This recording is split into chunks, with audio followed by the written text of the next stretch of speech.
नमस्कार मित्रांनो, लग्नानंतर होईलच प्रेम या मालिकेचा आजचा हा एपिसोड खूपच उशिरा आलेला आहे. त्यामुळे आजच्या ह्या भागामध्ये जीवा आणि नंदिनी हॉस्पिटलमधून घरी येतात आणि घरी आल्यानंतर आपल्या रूममध्ये जात असतात. आज डॉक्टर जे काही बोलले त्याचा रस्ताभर येताना मी विचार करत होते. त्यावरती आता जीवा म्हणतो की हो, मी स्वतः विचार केलेला आहे. तुझ्यासोबत हे घडलं आणि त्याच वेळेस काव्य हे बाहेर असणं आणि खरंच हा एक योगायोगच आहे. त्यावरती नंदिनी म्हणते की कुणाला नाही तर जीवा आईंना तरी आपण सांगूयात. आणि काल तर त्या म्हणाल्या होत्या की मला माझ्या नातीशी गप्पा करायच्या आणि त्यावेळेस खरंच मला फार वाईट वाटलं होतं. त्यावरती जीवा म्हणतो की हो, मला सुद्धा खूप वाईट वाटलं होतं. त्यानंतर आता नंदिनी म्हणते की हे बघा, आता घरामध्ये काव्य नाही, मग हीच ती वेळ योग्य आहे सांगण्याची. जीवा म्हणतो की हो ना, डॉक्टर म्हणाले तसं आपण आईला विश्वासात घेऊन हे सगळं सांगूयात. आणि तेवढ्यात ते दरवाजात येतात. तर आता मानिनी त्यांना म्हणते की या ना, या लवकर या, आज मात्र स्पेशल बघा, आज मात्र मी सगळं काही ऐकून घेणार आहे, परंतु त्या अगोदर तुम्ही डोळे बंद करा बरं. तेव्हा जीवा आणि नंदिनी दोघंही म्हणतात की आई, आम्हाला काहीतरी महत्वाचं. तर मानिनी म्हणते की आपण नंतर बोलूयात, परंतु मी नाही म्हणत, त्या अगोदर मात्र मी तुम्हाला हे काय दाखवते. आणि ती दोघांच्याही हाताला धरते आणि डोळे बंद करून त्यांना आतमध्ये घेऊन येत असते. आतमध्ये तर तिने सर्व तयारी केलेली असते, डेकोरेशन वगैरे सर्व काही आता तयार असतं. काही बायका सुद्धा तिथे आलेल्या आहेत आणि ती दोघांचा हात धरते, डोळे बंद करून त्यांना आतमध्ये घेऊन येत असते. जीवा म्हणतो की आई, तुझं नक्की काय सुरू आहे. आतमध्ये त्यांना घेऊन येते आणि म्हणते की ओके थांबा, आता डोळे उघडा. आणि आतमध्ये आल्यानंतर आता सगळेजण टाळ्या वाजवतात. तर मानिनी खूप खुश होत म्हणते की हॅपी मदर्स डे. तेव्हा मात्र आतमध्ये सगळ्याजणी बायका हे टाळ्या वाजवतात. जीवा आणि नंदिनी धक्क्यानेच बघत असतात. सगळेही बायका काही प्रेग्नेंट असतात आणि आता इतक्या खुश होत त्या टाळ्या वाजवत आहे. मदर्स डे आणि मस्त डेकोरेशन सुद्धा त्याबद्दल झालेलं आहे. जीवा आणि नंदिनीला धक्का बसतो. आईला नक्की काय करायचं, नक्की काय उत्तर द्यायचं हे दोघांनाही काही कळत नसतं. बाळाच्या सगळ्या काही वस्तू तिथे ठेवलेल्या आहेत, आंबा, पेरू, कैरी वगैरे सगळं काही आणि लिंबू सरबत वगैरे सर्व काही डेकोरेशन करून तेथे ठेवलेलं आहे. तर त्यावरती जीवा आईला विचारतो की आई, हे सर्व काय आहे. त्यावरती मानिनी म्हणते की होणाऱ्या आईला म्हणजे नंदिनीला हे खास सरप्राईज आहे. तर आणि नंदिनीला शुभेच्छा देण्यासाठी ह्या सगळ्या जणी आलेल्या आहेत. आणि नंदिनी खास करून म्हणजे तुला हे सांगायचं, ह्या सगळ्याजणी बायका प्रेग्नेंट आहेत. त्यामुळे आज मात्र आम्ही येथे सगळ्याजणी मिळून हेल्दी खाणार आहोत, पिणार आहोत आणि खूपच मज्जा करणार आहोत. तेव्हा आता जीवा आईला म्हणतो की आई, पण ह्या सगळ्याची काय गरज होती. त्यावरती मानिनी म्हणते की अरे जीवा, तू काय बोलतो, काय गरज होती म्हणजे. अरे जीवा, आजचा दिवस आई मानाचा, त्यामुळे होणाऱ्या ज्या आया आहेत त्यांनी सगळ्यांनी एकत्र यावं आणि हा दिवस साजरा करावा असं मला मनापासून वाटलं. आणि खरं तर आज यावेळेस इथे काव्य असायला होती, परंतु तिच्या ऑफिसमध्ये मात्र क्लासमध्ये कोणीतरी IAS ऑफिसर येणार आहेत, म्हणून तिला येता नाही येणार आणि तरी सुद्धा काव्य येण्याचा प्रयत्न करणार आहे असे ती म्हणाली. त्यामुळे हे बघ नंदिनी, अगं आजचा दिवस तुझा आहे आणि या सगळ्यांचा, त्यामुळे आता आपण सगळेजणी एन्जॉय करणार आहोत. नंदिनी हो असं करत असते. नक्की आता आईंना काय उत्तर द्यावं तेच काही तिला कळत नसतं. आणि तेवढ्यात तेथे मिथुन काका सुद्धा येतात आणि मिथुन काका म्हणतात की yes, I like this. Nandini, हे बघ, तू ह्या सगळ्यांना व्यवस्थित नीट बघून घे, कारण काही दिवसांनी तू अशीच होणार आहे. तर मानिनी खुश होत आता तिचा चेहरा गाल धरत असते आणि तिचं कौतुक करत असते. तिचा आनंद गगनात मावेनासा होतो. त्यावरती मिथुन काका जीवाला म्हणतात, जीवा अरे चल ना, आपलं काय काम आहे बायकामध्ये, चल बरं. त्यावरती जीवा म्हणतो की अरे काका थांब ना, अरे जरा नंदिनीला. तर मिथुन काका म्हणतो की अरे तिला कोणी पळून नेणार आहे का. तेव्हा आता मिथुन काका जीवाला ओढतच नेतात, परंतु नंदिनी जीवाला आवाज देते की जीवा. मानिनी नंदिनीला म्हणते की अगं काय ग, तुला थोडंसं सुद्धा नवऱ्याशिवाय करमत नाही का. त्यावरती आता तेथील एक प्रेग्नेंट बाई म्हणते की अगं आता हे सगळ्याची सवय करून घे, नंतर मात्र पोट वाढायला सुरुवात झाल्यानंतर गौरवांना आपली काळजी वाटू लागते. आणि दुसरी म्हणते की मग काय, जर पोट दिसायला लागल्यानंतर त्यांना फारची आपलं काही वाटतच नाही. त्यानंतर आता मानिनी म्हणते की हे बघ नंदिनी, तू लवकरात लवकर जा, फ्रेश हो, माझ्या रूम मध्ये जा, मी तुझ्यासाठी मस्त साडी काढून ठेवलेली आहे आणि मस्त तयार होऊन बाहेर ये. त्यावरती नंदिनी म्हणते की हो ठीक आहे, आले असे बोलून ती रूम मध्ये जात असते. परंतु तिला हे सगळं बघितल्यानंतर आता एक धक्काच बसलेला आहे. त्यानंतर मानिनी सगळ्या बायकांना बसायला सांगते. त्यानंतर आता मिथुन काका इकडे जीवाला घेऊन रूम मध्ये आलेले आहेत. जीवाचा काही आता जीव काही लागत नसतो, तो सारखे एऱ्या झऱ्या मारत असतो. मिथुन काका त्याला म्हणतात की काय झालं जीवा, अरे जरा बस ना खाली. हे बघ तुला काही भूक वगैरे लागलेली आहे का? मी तुझ्यासाठी काहीतरी खायला घेऊन येतो. तू काही अजिबात टेन्शन घेऊ नकोस. जीवाचं सगळं लक्ष आता बाहेरच असतं. तेव्हा मिथुन काका परत विचारतात की काय रे, बायकोशिवाय तुझं मन लागत नाही का? जगामध्ये नवरा बायको खूप असतात, आम्ही सुद्धा नवरा बायको झालेले आहोत. तेवढ्यात जीवाचं काही मिथुन काकाच्या बोलण्याकडे लक्षच नसतं. तो मिथुन काकांना विचारतो, आईने आता मला आवाज दिला की काय? ती मला खाली बोलत होते, बहुतेक नंदिनीसाठी बोलवत असेल. त्यावरती मिथुन काका म्हणतात की अरे काय बोलतोस, मला तर वहिनींचा आवाज आलाच नाही. अरे बायकामध्ये काय करतोस, आपण इथेच थांबूया, कशाला त्यांना डिस्टर्ब करायचं मध्ये मध्ये. आणि एक गोष्ट लक्षात ठेव, इथून पुढे काही महिने नंदिनी ही बाळामध्ये बिजी असणार आहेत. अरे हो, हे असंच होत असतं. अरे आमच्यावरूनच घे, तू विचार कर. दीपक, मंजू आणि मी अगोदर नवरा बायकोच होतो, पण हळूहळू आम्ही कधी आई बाबा झालो हेच आम्हाला कळाले नाही. आणि हे बघ, आई बाबा म्हटल्यानंतर पहिल्यांदा काय होतं की बाळ, त्यानंतर मग काय नवरा बायको, असं विचार करायचा असतो. आणि हे बघ, त्यामुळे इथून पुढे लक्षात ठेवायचं की नंदिनी या इथून पुढे बाळाच्या संगोपनात, त्याच्या कौतुकात आणि स्वतःच्या काळजीत बिजी राहणार आहे. कळले नाही तुला आता मी काय म्हणतो? हे बघ, आता हे जे काही सुदृढ वागतो ते जर आता तुला कळाले तर तू त्याचा विचार केलास तर पुढे आता तुझी अशी अवस्था नाही होणार. किंवा मिथुन काका बोलतच असतात, परंतु आता जीवा फार वैतागतो. जीवा आता काकांना म्हणतो की काका अरे थांब ना, जरा बस ना तू, प्लीज शांत हो जरा. जीवाला भलतंच टेन्शन मध्ये आहे तो, आणि त्याला आता पूर्णपणे नंदिनीचं काय होईल याची काळजी लागलेली असते.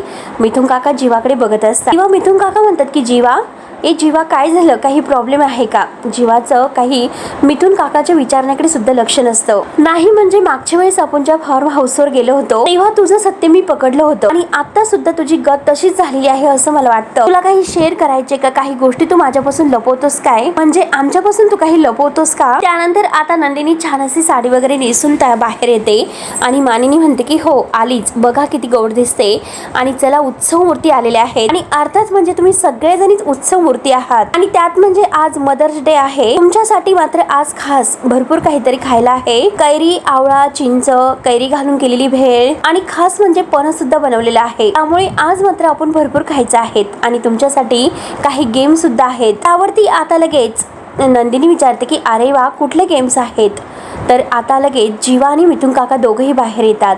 जीवा सुद्धा तयार होऊन आलेला आहे. जीवा म्हणतो की ते गेम्स मी सांगतो. तेव्हा आता नंदिनी जीवाकडे पाहत असते. त्यावरती जीवा आता तिच्याकडे बघत मनात म्हणतो की जर नंदिनीला एकटं सोडायचं नसेल तर मात्र मलाच पुढाकार घ्यावा लागणार आहे, मलाच तिला सावरावं लागणार आहे. आणि मिथुन काका मात्र आता जीवाच्या सोबत आलेले आहेत. दोघेही खुर्चीत खाली येतात.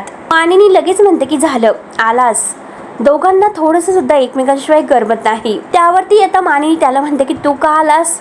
जीवा म्हणतो की का आला म्हणजे माझ्या बायकोचं सेलिब्रेशन आहे आणि मी रूम मध्ये बसणार, छे आपल्याला नाही मंजूर. मिथुन काका सुद्धा म्हणतात की हो नाही मंजूर, म्हणजे त्याला नाही मंजूर. त्यावरती मानिनी म्हणते की अरे देवा, म्हणजे नक्की तू काय करणार आहेस बरं? म्हणून तो नंदिनीला म्हणतो की गोड स्माईल प्लीज, गोड स्माईल. नंदिनी हसते तर जीवा तिला जवळ ओढतो. दोघेही एकमेकांच्या मिठीमध्ये येतात. सगळेजण टाळ्या वाजवतात. मानिनी त्यांची दृष्ट काढते. त्यानंतर आता मानिनी विचारते की म्हणजे नक्की काय करणार आहे ते तरी सांग. त्यावरती जीवा म्हणतो की अगं माते, काय करणार आहेस म्हणजे काय विचारतेस? माझ्या बायकोला मी जपणार आहे, तिची काळजी घेणार आहे. तेव्हा आता मिथुन काका म्हणतात की आय लाईक धिस. त्यावरती आता तेथील एक प्रेग्नेंट बाई म्हणते की खरंच नंदिनी, तू खरंच खूप भाग्यवान आहेस. ते डिलिव्हरीच्या दिवशी ऑपरेशन थिएटर मध्ये नेण्याची हिंमत तरी दाखवू शकता. त्यावरती आता जीवा नंदिनीकडे बघत म्हणतो की एक दिवस ते सुद्धा घडेल. नंदिनीच्या डोळ्यात पाणी येत असतं, पण तरी सुद्धा ती आता आपल्या हसूद्वारे ते सगळं काही लपवते.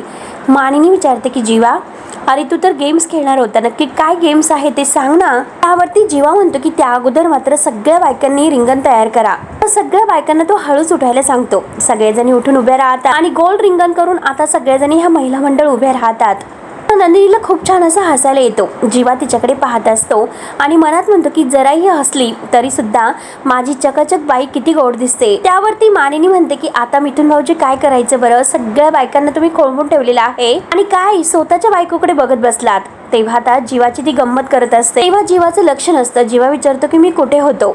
तेव्हा सगळ्या बायका एका आवाजात म्हणतात की नंदिनीकडे. जीवा लगेच म्हणतो की ते तर मी आयुष्यभर असणार आहे. सध्या मात्र आपण गेमकडे वळूयात, आणि सिंपल गेम आहे, फार काही करायचं नाही तुम्हाला मात्र तुमच्या उजव्या बाजूला राईट साईडला उभ्या असलेल्या ताईंकडे पोटाकडे बघायचं आहे, आणि त्या ताईंच्या पोटाकडे बघत तुम्हाला आता हे असं इमॅजिन करायचं आहे. तुम्हाला मात्र त्याचा कंबरपट्टा बनवायचा आहे. त्यामुळे विचार करा की किती रेबीन लागेल आणि तितकीच रेबीन तुम्ही कापायची आहे. आणि तेवढ्यात मात्र दुसऱ्या ताई आहे तर त्या म्हणतात की त्यासाठी तर माप घ्यावं लागेल. तेवढ्यात जीवा म्हणतो, खरंच ताई कमाल, आणि कुठे होतात बरं तुम्ही, आणि तोच तर आपला गेम आहे असं म्हणतो. आणि हे बघा, माप तर घ्यायचं आहे पण ते माप मनात घ्यायचं आहे, विचार करू रेबीन मात्र कट करायचे आहे. ओके, कळाले. त्यावरती मिथून काका सुद्धा म्हणतात की ताई माई अक्का विचार करा पक्का, जिची रेबीन मात्र करेक्ट मापाची असेल तर तिच्या जिंकण्यावर बसेल शिक्का. दोघे आता खूपच हसतात आणि एकमेकांना टाळी देतात. जीवा म्हणतो की चल काका, जमलं ना तुला, आता चल रेबीन वाटूयात. म्हणून ते प्रत्येकाला रेबीन वाटत असतात. तेव्हा आता प्रत्येकाला रेबीन दिली जाते. त्यानंतर जेव्हा नंदिनी जवळ येतो आणि ओके असं म्हणतो तर नंदिनी मस्त स्माइल करते आणि लगेच आपल्या जीवाची दृष्ट काढते, आपल्या डोळ्यातील काजळ काढून. तेव्हा मात्र आता नंदिनी आणि एका त्या ताईंना पुढे उभा करतो आणि रिंगण तयार होईल असे म्हणून तुमचा टाइम स्टार्ट होतोय तो आत्ताच, म्हणून आता त्यांचा टाइम हा सुरू झालेला आहे. उजव्या बाजूचा नाही तर तुम्ही डाव्या बाजूचा करताल. तेव्हा आता सगळेजणी बायका ह्या तयार होतात. प्रत्येक मापाची रेबीन त्या कापत असतात. जीवा म्हणतो की फक्त एकदाच कट करायचा आहे आणि 1 2 3 असे म्हणून आता टाइम संपला आणि तो मिथून काकांना पटकन कातर घ्यायला सांगतो. आणि आता सगळ्यांच्या ह्या कात्री गोळा केल्यानंतर आता जीवा म्हणतो की चला बघूयात कोणत्या ताईंनी मात्र अगदी एक्झॅक्ट म्हणजे एकदम अशा करेक्ट असा कमरपट्टा तयार केलेला आहे. तर प्रत्येक जणी बायका आपापल्या शेजारच्या जे काही ताई उभ्या आहेत तर त्यांच्या कमरेचं माप घेऊन तो कमरपट्टा व्यवस्थित झालेला आहे की नाही हे रेबीन कापलेला अगदी त्या ठरवत असतात. परत प्रत्येकीचा कोणाचंच अजूनपर्यंत काही परफेक्ट आलेलं नसतो. आणि प्रतिमा ताईंनी मात्र आता नंदिनीच्या जे काही मापाची रेबीन आहे ती अगदी एक्झॅक्टली परफेक्ट असं मापाची कापलेली आहे. तेव्हा आता प्रतिमा ताईला सगळ्यांसाठी टाळ्या वाजवतात. एकदम करेक्ट प्रतिमा ताईंनी रेबीन कापलेली आहे. तर तेव्हा आता मानिनी म्हणते की काय ग प्रतिमा, तुला इतकं कसं परफेक्ट जमलं बरं. तेवढ्यात आता प्रतिमा म्हणते की त्यात काय इतकं, मी नंदिनीच्या पोटाकडे बघितलं आणि ती प्रेग्नेंट नाही असा विचार करूनच मी मात्र आता हा रेबीन कापला. तेव्हा आता जीवानी नंदिनीला तर धक्काच बसतो आणि मानिनीला सुद्धा. तर मानिनी म्हणते की अगं तू काय बोलतेस. त्यावरती प्रतिमा ताई म्हणतात की अहो तसं नाही, माझा बोलण्याचा अर्थ वेगळा आहे, कारण नंदिनीला दुसराच महिना आहे आणि दुसऱ्या महिन्यामध्ये मात्र इतकं काही पोट दिसतच नसते, अगदी सेमच असतं. तेव्हा आता लगेच मिथून काका म्हणतात की चला तर आता ह्या खेळाच्या विजेत्या आहेत आपल्या प्रतिमा ताई. सगळेजणी टाळ्या वाजवत असतात परंतु नंदिनीच्या डोळ्यामध्ये पाणी येत आहे आणि जीवा आता नंदिनीकडे पाहत आहे. त्यानंतर मानिनी म्हणते की चला अजून मात्र आपण खेळूया, परंतु मला असं वाटतं की त्या अगोदर तुम्हाला सगळ्यांना भुका लागलेल्या असतील. नंदिनीला मात्र खूप रडायला येत असतं. ती जीवाकडे पाहत असते आणि आपलं रडू आवरत असते. जीवाला सुद्धा फार वाईट वाटतं. तेव्हा आता मानिनी पुढे म्हणत असते आता तुम्हाला तर भुका लागल्या असेल, तुमच्या बाळांना सुद्धा लागल्या असेल, चला मग ब्रेक घेऊया. तेव्हा आता नंदिनी मात्र काहीतरी खात असते आणि सगळेजणी आता मस्त खात आहे. जीवा आणि मिथून काका सगळ्यांना वाटप करत आहे आणि त्याच वेळेस आता नंदिनीच्या ओठांना आता त्यातील काहीतरी आता अन्न लागलेलं असतं. जीवाचं लक्ष नंदिनीकडेच असतं आणि तो नंदिनीकडे बघत आहे. तेव्हा तो नंदिनीला खुणावत असतो की तिच्या अगदी ओठांच्या खाली काहीतरी लागलेलं आहे म्हणून. तेव्हा आता नंदिनी दुसरीच्या बाजूनेच मात्र आता ते काढण्याचा प्रयत्न करत आहे, परंतु जीवा म्हणतो की नाही इकडून लागलेला आहे. तेव्हा तो स्वतः काढायला येणार तोच मानिनी मध्ये येते. मानिनी नंदिनीच्या जवळ येऊन बसते आणि तिच्या ओठांना लागलेलं आता तो अन्नाचा कण आहे तो बाजूला करते. खूप छान ती आता नंदिनीचं कौतुकच करत आहे. अगदी मानी तिच्याकडे बघून हसते. तेव्हा आता नंदिनीला सुद्धा हसावं लागतं. तेव्हा आता नंदिनी एक काम अगदी पुन्हा करते, कारण ती आता तो अन्नाचा कण आहे तो पुन्हा घेते आणि मात्र ती पुन्हा आपल्या होठामध्ये धरून आपल्या गालाला पुन्हा चिटकवते. पण मुद्दाम आणि जीवाकडे बघून हसते आणि जीवाला जवळ बोलवत असते. आता जीवा एक काम करतो. जीवाच्या डोक्यात आता मस्त आयडिया येते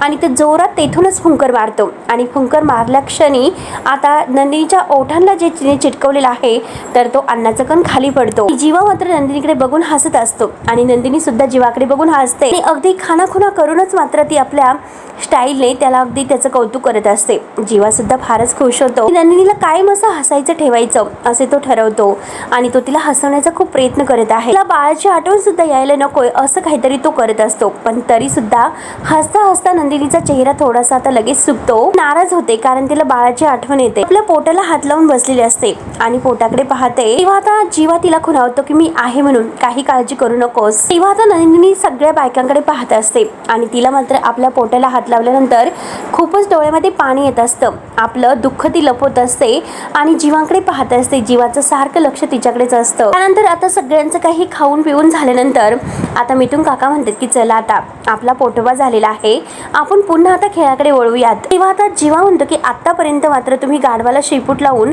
डोळे बंद करून खेळला असताल, खेळलात की नाही? तेव्हा सगळेजणी हो असं म्हणतात. जीवा पुढे म्हणतो की एक्झॅक्टली. बाळाचे जे फोटो आहे ते चिटकवतो आणि म्हणतो की आतापर्यंत मात्र तुम्ही कधी डोळे बंद करून मात्र आता बाळाला टोपडं काढण्याचा जो काही खेळ आहे तर तो खेळलेला आहात का तुम्ही? तेव्हा आता सगळेजणी नाही असं म्हणतात. तेव्हा जीवा पुढे म्हणतो, तुम्ही एक काम करा, कपाळावरती असे आड्या आणू नका. मी एक काम करतो, तुम्हाला डेमो दाखवतो. आणि मिथून काकाचे मात्र तो डोळे बंद करतो आणि त्याच्या डोळ्यावर पट्टी बांधल्यानंतर मिथून काकांना त्या पोस्टरवर बाळाचे जो चित्र आहे ते टोपडं काढायला सांगतो. मिथून काका तर डोळे बंद केल्यानंतर तेथे टोपडं काढतात. तेव्हा सगळेजणी मात्र हसत असतात. त्यानंतर आता सुरुवात होते. सगळ्यात अगोदर कोण येत आहे म्हणून आता प्रतिमा ताईंनाच पुढे बोलवलं जातं, कारण तुम्हीच आता जो गेम आहे तो जिंकलेले आहात, त्यामुळे तुमचाच पहिला नंबर. जेव्हा आता प्रतिमा ताईंच्या डोळ्यावर पट्टी बांधतो तेव्हा आता प्रतिमा ताई अगदी डोळे बंद करून टोपडं काढत असतात, परंतु ते काही आता वेगळ्याच ठिकाणी. तेव्हा आता डोळे उघडल्यानंतर त्यांना खूप हसायला येतं. सगळ्यांनी सुद्धा खूप हसत असतात. त्यानंतर आता नंबर येतो दुसऱ्या ताईंचा. त्या पुढे येतात. जेव्हा त्यांचे सुद्धा डोळे बंद करतो आणि त्यांना टोपडं काढायला सांगतो तेव्हा त्या टोपडं काढतात आणि जेव्हा त्यांचे डोळे उघडले जातात तर त्यांना सुद्धा फार हसायला येते. आणि आता सगळेजणी असं झालेले आहेत. नंदिनी मात्र आता तिच्या बाळाच्याच आठवणीत असते. जीवाचं लक्ष नंदिनीकडे जातं. जीवा म्हणतो की आता मात्र कोण असणार आहे? बाळाला टोपडं मात्र माझी बायको नंदिनीच काढणार. तेव्हा आता मिथून काका जोरात ओरडतात की वा वा वा, आय लाईक धिस, आणि या लवकर. किंवा मानिनी म्हणते की हो बघूयात तुझ्या बायकोला येतं की काय.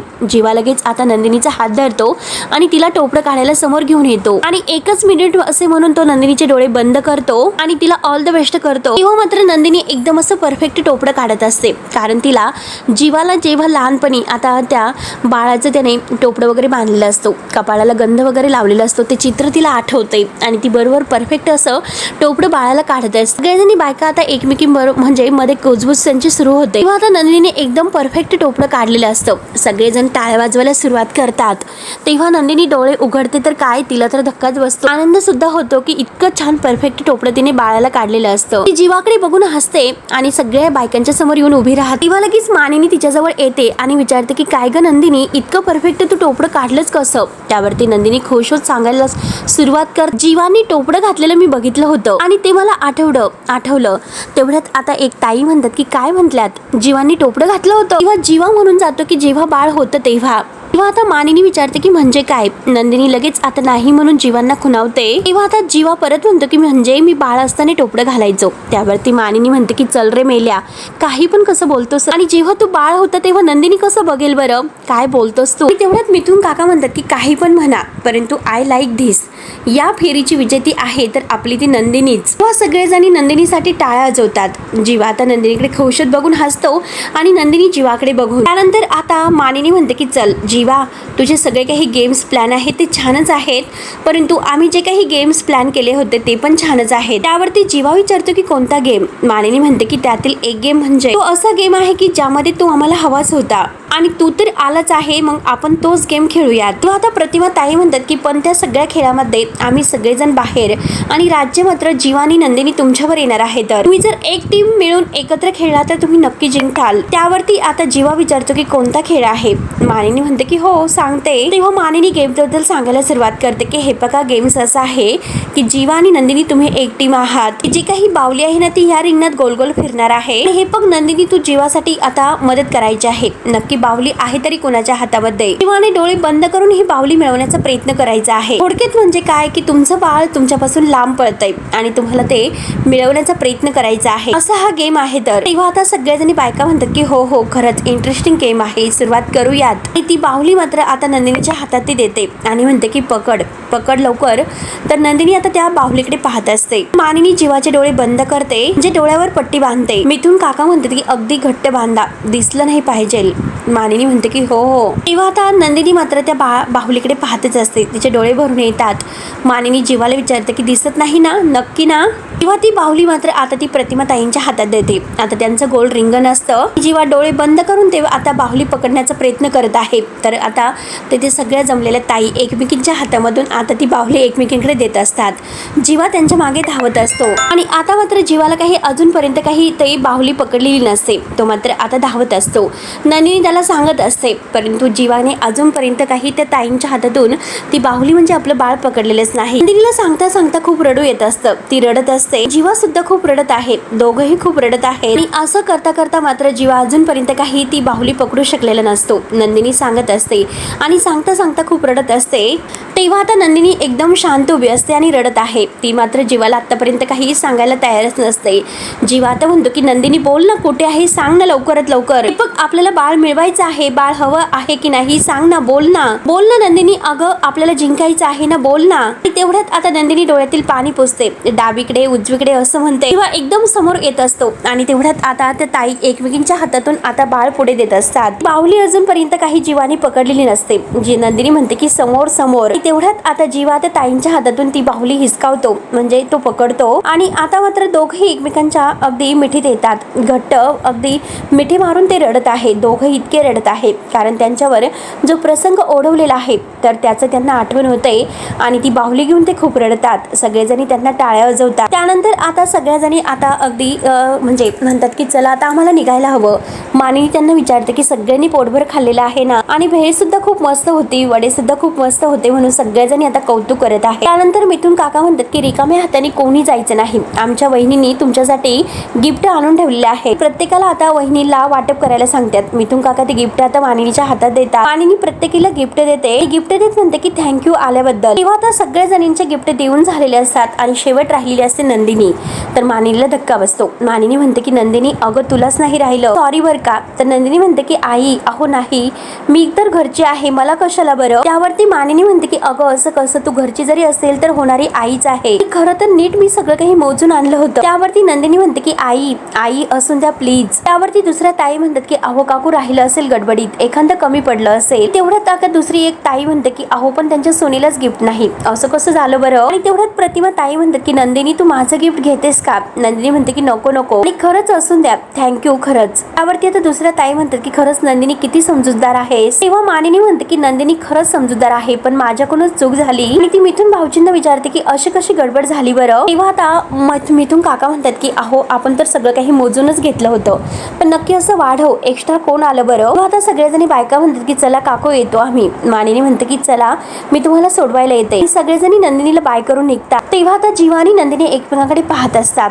कारण त्यांच्या वाटेमध्ये कोणतंही सुख आता बाळाचं नाहीच हे त्यांना आता ह्या सगळ्यावरून समजते. दोघंही आता खूप रडत आहे आणि त्यांना तो आता गेम आठवतो. जेव्हा आता बाळाला म्हणजे बाहुलीला पकडण्याचा तो गेम सुरू असतो त्या क्षणाची आठवण होते. आणि तेवढ्यात नंदिनी आता रडतच आतमध्ये जायला निघते. जेव्हा तिच्याकडे येत असतो नंदिनी आता रडतच आतमध्ये अगदी घाईघाईने जात असते. जेव्हा आता ओरडतो अगं सावकाश पोटात बाळ आहे, आणि लगेच तो स्वतः बोलायचं थांबतो. आणि आता डॉक्टरनी जे सांगितलेलं आहे की आता ह्या मिसकॅरेजमुळे नंदिनीचे आई होण्याचे चान्सेस खूप कमी झालेले आहेत, ते सुद्धा जीवाला आठवते. जवळपास नसलं तर जमा आहे. जीवा आता सगळं काही आठवतो आणि हा भाग येथे संपतो. पुढील भागामध्ये मानिनी मात्र नंदिनीला म्हणते की अगं नंदिनी आज तुझी सोनोग्राफी आहे ना, मी सुद्धा तुझ्या सोबत येणार आहे. तेव्हा आता जीवा आणि नंदिनीला फार मोठा धक्काच बसतो. आणि जेव्हा आता सोनोग्राफी मध्ये ते सोनोग्राफी करायला येतात त्याच वेळेस तेथे क्लिनिक मध्ये मात्र आता डॉक्टर विचारतात की तुम्हीच आहात ना मिस नंदिनी देशमुख. आणि त्या नंदिनीला झोपायला सांगतात. मानिनी तेथे समोर उभी असते आणि जीवा सुद्धा.